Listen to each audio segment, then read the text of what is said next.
all the infectious diseases caused by the imbalances in nature, that is, imbalances in land, water, air, and time or climate? No, not really.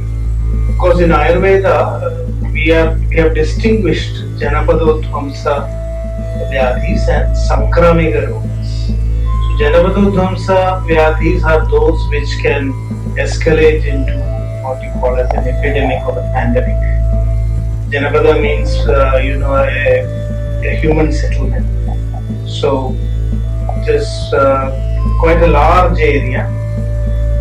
In the classical text, they have said in this way that Grama, Nagara, Nigama, and Mandala. So this means it's not just a small village.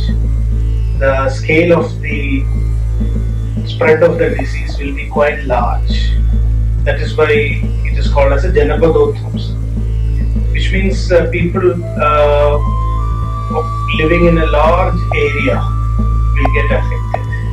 On the other hand, Sankramika Rogas happen more at individual level. When we have Sankramika Roga means an infectious disease, a contagious disease which spreads from one person to the other. And this may not affect everybody at the same time. It will affect people who have been exposed to certain causative factors, or because of their diet or lifestyle, their immunity goes down, they become susceptible to particular germs, and then it will cause what we call as infectious diseases. So it's very important to understand that there's a difference between what we call as Janapadodvamsa Vyadhis and Sankramika Roga. So infectious diseases could be either a Sankramika Roga or a Janapadodvamsa. How can we classify COVID-19 as Janapadodvamsa? Why can't we just classify it as Sankramika Yoga? Because we do not see much of natural disasters or any other problems like that. Those imbalances in nature do not seem to be very apparent. Yes, it's a good question whether we should consider COVID-19 as merely a Sankramika Yoga or as a Janapadodvamsa Vyadhi. So here what we have to understand is that the changes in Desha, this Kala, Vayu and Jala happen over a period of time. Already we know, we have a lot of evidence to show that our environment has started degrading. And as this degradation is progressing, we are finding that more and more such diseases which have epidemic potential are also manifesting. But it is a gradual process. In Ayurveda also it has been told that these four factors, they can be affected in various degrees. It may be initially mild, moderate, and when it becomes severe, you will see great calamities.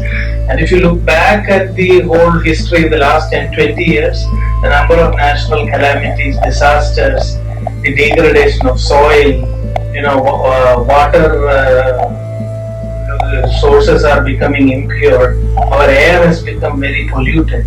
And in fact it has been found that in cities, there has been also a paper published which pointed out that in cities where pollution is higher, COVID-19 is also much more severe and leading to more deaths.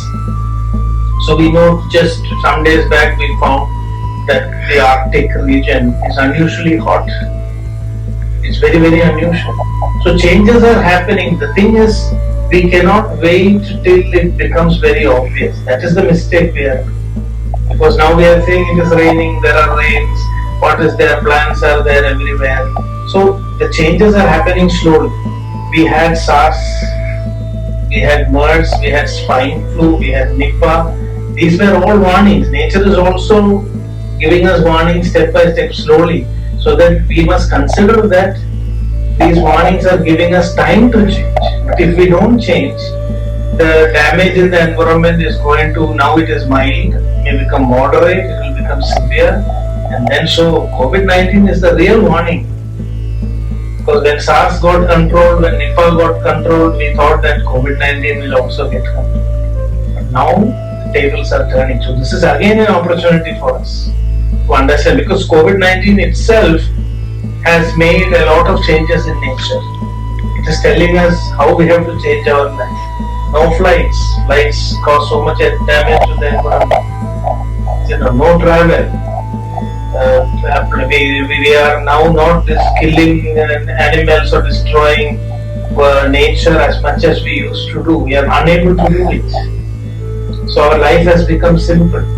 So much of luxury, all those things are not now possible because of COVID. So COVID is coming with a lesson to teach us that we have to change our way of life, and that these changes in the environment, the more and more they become silly.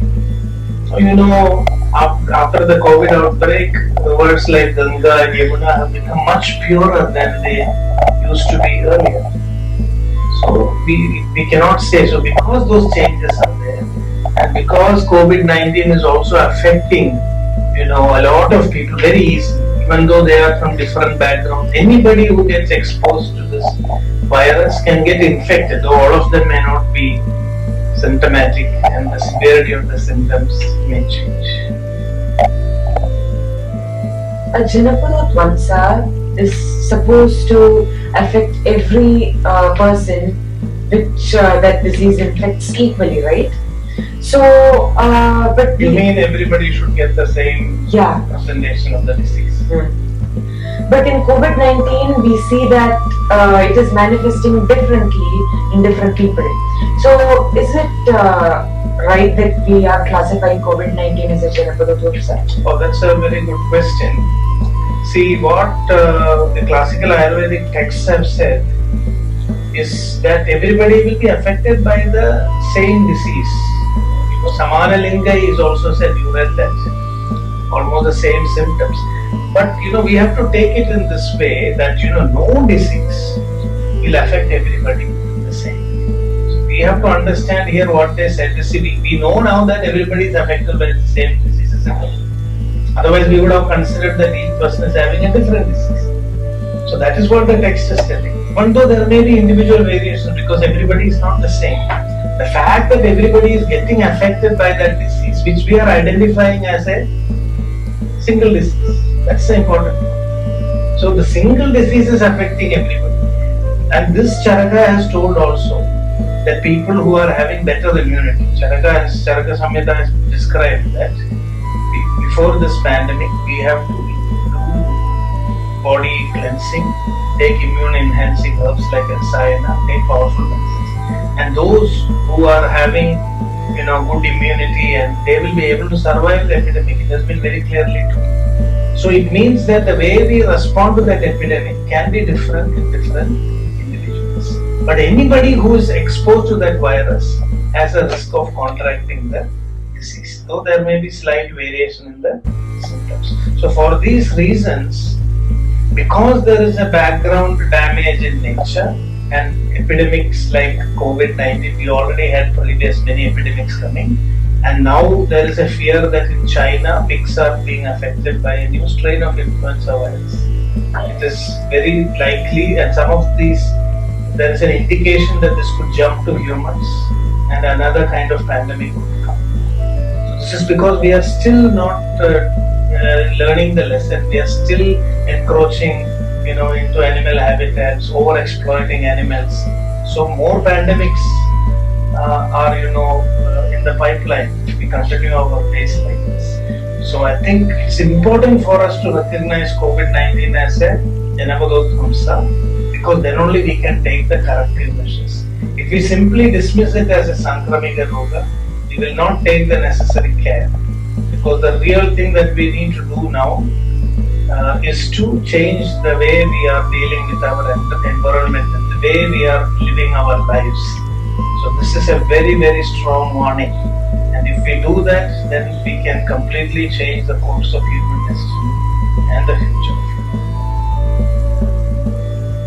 जनपद मंडले पंचाल क्षेत्रे द्विजाति वराध्युषिते काम्पिल्य राजधान्यां भगवान् पुनर्वसुरात्रयो अन्तेवासि गणपरिवृतः पश्चिमे घर्ममासे गंगातीरे वनविचारमनुविचरन् शिष्यम् अग्निवेशम् अब्रवीत्।